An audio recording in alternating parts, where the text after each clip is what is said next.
The announcement from Berlin had not yet settled in the minds of diplomats, analysts, and citizens across the globe. When the next blow landed, and it didn't come from Europe's political capitals. It came from the beating heart of West Africa, Ouagadougou. Only hours earlier, Chancellor Markus Kadel had stood before the Bundestag and declared that Germany would halt all arms shipments to Israel, effective immediately. The decision had sent shockwaves through the international system. It was unprecedented, a NATO power and one of Israel's longest standing military partners openly cutting the weapons lifeline. In the middle of a tense geopolitical season. In Jerusalem, Netanyahu's government scrambled to contain the political fallout. In Washington, senators called emergency briefings. In Riyadh, oil ministers whispered about shifting alliances. And yet, before any of those fires could be put out, another spark ignited, this time in Africa. At precisely 14:37 local time, the marble steps of Burkina Faso's presidential palace echoed with the measured footsteps of President Ibrahim Traoré. Cameras from local and foreign outlets clicked in rapid succession. The midday sun was fierce, the air shimmering over the palace courtyard. Reporters, shaded under broad awnings, adjusted their earpieces and prepared for what they thought would be a routine statement. But Traoré was not there for routine. He stepped to the podium without notes, without a teleprompter. His uniform was pressed sharply, his boots polished, his beret set at a deliberate angle. His voice, when it came, was calm, almost too calm. But his words, they struck like a bolt of dry season lightning. If Netanyahu starts a war in Africa, Traoré said, pausing just long enough to lock eyes with the cameras, we will strike him back. The silence that followed was thicker than the sweltering heat. Even the cicadas in the gardens seemed to pause. Within seconds, the statement was being clipped, translated, and blasted across news networks. By the time the press conference ended, Traoré threatens Netanyahu was already trending in multiple languages. The global reaction begins. In diplomatic lounges from Brussels to Doha, aides stopped mid-sentence to replay the footage. The timing could not have been more explosive. Germany's embargo had already placed Netanyahu in a political chokehold, depriving him of a critical arms pipeline. Now, here was an African head of state, not from a bordering nation, not from the Middle East, but from West Africa, openly daring Israel's prime minister to cross a line. In Tel Aviv, the war cabinet convened in emergency session. The underground command center was dimly lit, screens glowing with live feeds from global media. On one display, Traoré's face was frozen mid-sentence, his eyes hard as steel, the slight flare of his nostrils suggesting not just defiance, but certainty. His overstepping, Netanyahu growled, slamming his fist on the polished table. The thud reverberated across the room. This is not his fight, until he makes it his fight. Around the table, military chiefs shifted in their seats. Mossad's director said nothing, but his fingers tapped an unspoken code against the armrest. Netanyahu had weathered provocations before, but this one was different. The room could feel it. The hidden war in Africa. To Traoré, however, this was already his fight.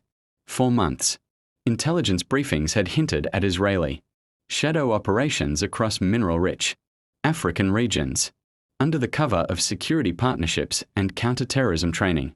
Private contractors linked to Tel Aviv were reportedly mapping mineral routes, securing transport corridors, and embedding themselves in strategic port cities. The reports were not mere rumor. Intercepted communications, satellite images, and on-the-ground informants painted a troubling picture.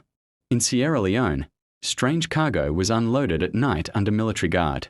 In Guinea, local chiefs complained of foreign security advisors, who spoke neither French nor any regional language. In Niger, a convoy marked with humanitarian insignia had been tracked heading directly to a known mining corridor. Traoré had warned his fellow African Union leaders, but the response was muted. Some feared retaliation. Others were already locked into economic deals too lucrative to jeopardize. But with Germany's embargo shifting the balance of power, Traoré sensed an opening, and he intended to seize it. Behind the palace walls. That evening, the air in the presidential palace's high-ceilinged council chamber was thick with the scent of strong Burkinabe coffee. Traoré's closest advisors sat around a long wooden table, the grain polished to a deep sheen by decades of political deliberations. Maps and dossiers lay open between cups and notebooks. "Mr. President," began Foreign Minister Amadou Zida, leaning forward, his tone measured but urgent. "Netanyahu will not take this lightly. His reach is long." Traoré leaned forward, his voice steady. "And ours is longer than he thinks. If he fires the first shot here, the last shot will be ours." The room fell into a heavy silence. Outside, the call to prayer echoed across Ouagadougou, the minaret silhouettes etched against a bruised sunset. The first threat. Somewhere in Tel Aviv, a message was already being drafted. It would not be read at a press conference, nor sent through official diplomatic channels. It came through the dark arteries of back-channel communication, coded, encrypted, deniable. Hours later, Burkina Faso's intelligence service intercepted it. The message was chilling in its brevity. "If the lion roars, we'll cut its tongue." Traoré read the translation without blinking. He let the paper rest in his hands for a long moment, then placed it on the table. "So," he murmured, "they think we are prey." He glanced at Zida, then at Defense Minister Adrogo. "Let's show them we have teeth." The war room. The war room beneath the presidential palace was a stark, utilitarian space lit by banks of monitors displaying satellite feeds, real-time communications intercepts, and sprawling digital maps. The walls hummed faintly with the sound of air conditioning and distant generators. Large red markers dotted Africa's coastline and interior. Suspected Israeli intelligence outposts, communications hubs, private contractor training camps, and disguised mining operations. Each marker, in Traoré's mind, was a potential target.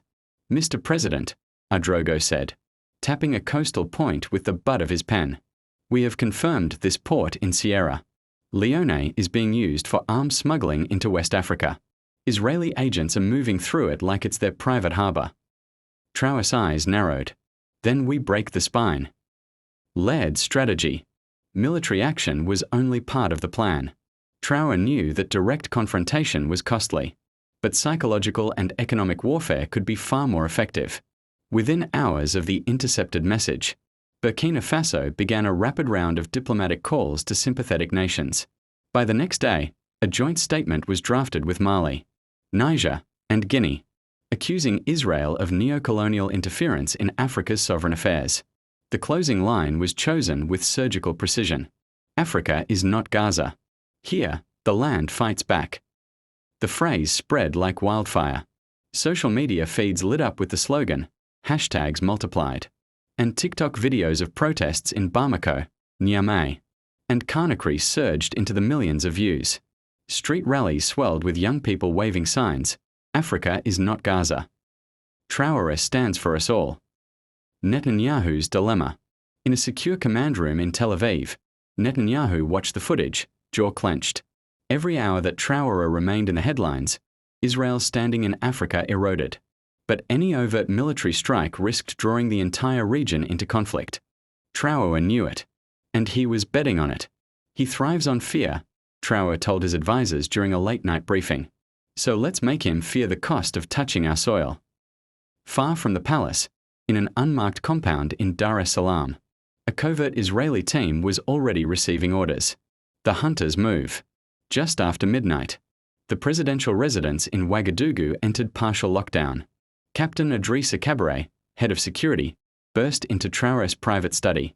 "Mr. President," Cabaret said, his voice tight, "credible intelligence reports a foreign hit team has entered the city. Their target is you." Traoré set down his pen. He had been reviewing infrastructure reports, the ink still fresh. His expression didn't change. "Where are they now?" Cabaret pointed to a live drone feed on the wall screen. 3 SUVs, headlights dimmed, weaving through back roads to avoid checkpoints. Professional movement. Too professional to be coincidence. Netanyahu wouldn't send a warning without sharpening the blade. Traoré said calmly, "It seems the blade is here." Morning in Addis Ababa was shrouded in a thin veil of fog. The reddish reflections of the rising sun danced on the glass facade of the African Union building. Inside, representatives from various parts of the continent waited for the morning session. and the doors slowly opened. An Israeli diplomat, Daniel Regev, entered. His black suit impeccably pressed, his steps measured. He carried no official documents, just a few sentences in his briefcase. Regev was to deliver this note directly to the African Union president. The only thing it said was, "Our common future begins with silence." No salute, no signature, no date. Just this sentence. But its meaning would resonate differently with everyone sitting at the table. The president's lips quirked slightly as he read the note. This wasn't a diplomatic invitation. It was a coded offer. 2 days later, the foreign ministers of Africa's 5 largest economies met behind closed doors in Kigali. At the center of the table were stacked documents related to potential investment proposals, energy projects, and security technologies from Israel. But the African side had no intention of playing the diplomatic game unilaterally. The Rwandan foreign minister began his speech calmly. Our relations with Israel determine not only trade but also our strategic future. But this table is not a chessboard for one side. The Kenyan representative was more blunt. We may need their technology, but we also have land, resources, and votes. An agreement requires equal footing. At this meeting, African countries discussed for the first time how to sit at the table with Israel not merely as buyers, but as playmakers. Months later, 4 elected African leaders were hosted in Jerusalem. The photos released to the press were full of smiles, but in the closed-door meetings, the words became sharper. At the meeting, the Israeli Prime Minister presented African countries with a clear offer: joint agricultural projects, water technology transfer, and regional security cooperation. In exchange, he offered diplomatic recognition, voting support at the UN, and preferential sales of certain strategic minerals. The Burkina Faso leader leaned forward slightly and lowered his voice. Prime Minister, the appeal of this agreement is obvious. But throughout history, the African people have learned that nothing comes for free. When you give us technology, tell us clearly what you will get from us. There was a brief silence in the room. Diplomacy sometimes revolves around what is left unsaid. A week after the return flight, the signing took place in a small hall in Nairobi. The officially announced text was simply titled Economic Cooperation. Behind the scenes, however, there were far more stipulations. The installation of Israel's satellite intelligence systems in parts of Africa, and in exchange, access to certain mineral reserves. This was an alliance unknown to the public. The text prepared for the press played the oldest game of diplomatic cleverness, presenting only the visible part of the truth. As he left the hall, the Rwandan foreign minister whispered quietly to the Kenyan representative, "This chess game is not over. We have only begun a new move."